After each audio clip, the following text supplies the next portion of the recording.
BNP নেতা সালাউদ্দিন আহমেদকে নিয়ে ধারাবাহিকভাবে নেতিবাচক তথ্য ছড়াচ্ছেন পিনাকি ভট্টাচার্য এবং ইলিয়াস হোসেন। কিন্তু কেন এই দুজন বিএনপির এই সিনিয়র নেতার বিরুদ্ধে লেগেছে, সেটি নিয়েই সম্প্রতি একটি ফেসবুক পোস্ট করেছেন সাংবাদিক ও বিপ্লবী ছাত্র পরিষদের প্রতিষ্ঠাতা খোমেনি ইহসান।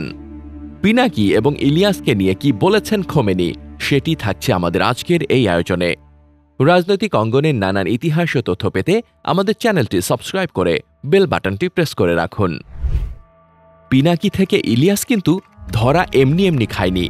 এরা ক্রমাগত সত্যের সঙ্গে মিশেল দেওয়ার কারণে ধরা খেয়েছে। খেয়াল করে দেখবেন, বিএনপি নেতা সালাউদ্দিনকে গুম করা হয়েছিল ভারত ও হাসিনার যৌথ অভিযানের সময়টাতে। তখন বাংলাদেশ থেকে ধরে লোকজন ভারতের সিক্রেট জেলে পাচার করা হতো। শুধু সালাউদ্দিনের শিকার হননি, ঘটনা এক সময় এমন পর্যায়ে গেল যে ভারত প্রো-মার্কিন লোকজনকেও ধরা শুরু করে। এসব ক্ষেত্রে মার্কিন দূতাবাস সক্রিয় হয়। তারা গুম হওয়া বেশ কয়েকজনের প্রাণ রক্ষা করেন। আবার ওসমান ফারুক ও ব্যারিস্টার আব্দুর রাজ্জাকের মতো লোক দেশ ছাড়তে সক্ষম হন। তবে এটিও সত্য যে ভারত হাসিনার চোরাগুপ্তা হামলায় কিছু মার্কিনপন্থী ভেঙেও পড়ে। এর মধ্যে শমশের মবিন চৌধুরী ও ফরহাদ মজহারের কথা বলা যায়। এখন সালাউদ্দিনের ঘটনায় আসুন। তাকে উত্তরা থেকে ২০১৫ সালের আন্দোলনের সময় তুলে ভারতে নিয়ে যাওয়া হয়। সরকার পুরো ঘটনাকে হজম করে ফেলার চেষ্টা করে, কিন্তু তাকে অপহরণের ঘটনার প্রমাণ মার্কিন দূতাবাসে হস্তগত হয়। আন্তর্জাতিক মানবাধিকার সংস্থা বিষয়টি ডিল করতে হাজির হয়। তাদের পরামর্শে খালেদা জিয়ার ভাগ্নি তথা সালাউদ্দিনের স্ত্রী হাসিনা আহমেদ হাইকোর্টে রিট করেন। এ অবস্থায় বিষয়টি হাসিনা ও ভারতের জন্য ফেঁসে যাওয়ার ব্যাপারে পরিণত হয়। তখন হাসিনাই নিজ তাগিদে ভারতকে বলে সালাউদ্দিনকে যেন প্রকাশ্যে হাজির করা সক্ষম হয়। তখন তাকে অচেতন অবস্থায় শিলংয়ের একটি জঙ্গলে পাওয়া যায়। সেখানে ভারত তাকে অনুপ্রবেশের মামলায় গ্রেপ্তার দেখায়, কারণ তা না করলে ভারত তাকে অপহরণের ঘটনায় ফেঁসে যেত, যা দেশটির জন্য আন্তর্জাতিক ব্যাকলেশ বয়ে আনত। যাই হোক, সালাউদ্দিন আইনি প্রক্রিয়ায় অনুপ্রবেশের অভিযোগ থেকে মুক্তি পান।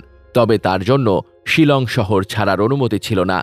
তিনি তখন আইনি প্রক্রিয়া নিষ্পত্তি না হওয়া পর্যন্ত বাসা ভাড়া করেছিলেন।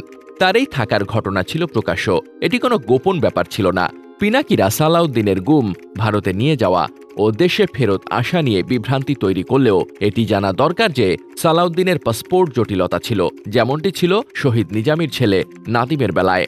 তিনি মালয়েশিয়া থাকার সময় তার পাসপোর্টেও হাসিনা নবায়ন করেনি।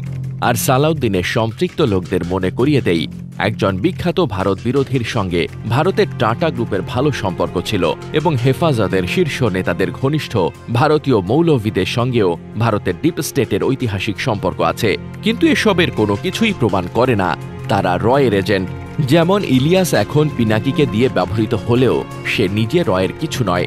সালাউদ্দিন বিএনপির স্থায়ী কমিটির সদস্য। তিনি ভারতে মুক্ত থাকার সময় তার সঙ্গে ভারতের কর্মকর্তারা যদি দেখা সাক্ষাৎ করে, তবে এটি স্বাভাবিক ঘটনা। আমি বা আপনি নিজে যদি অত বড় নেতা হই, তাহলে আমাদের কাছেও আসবে, কিন্তু তার মানে এটি নয় যে আমরা হয়ে যাব।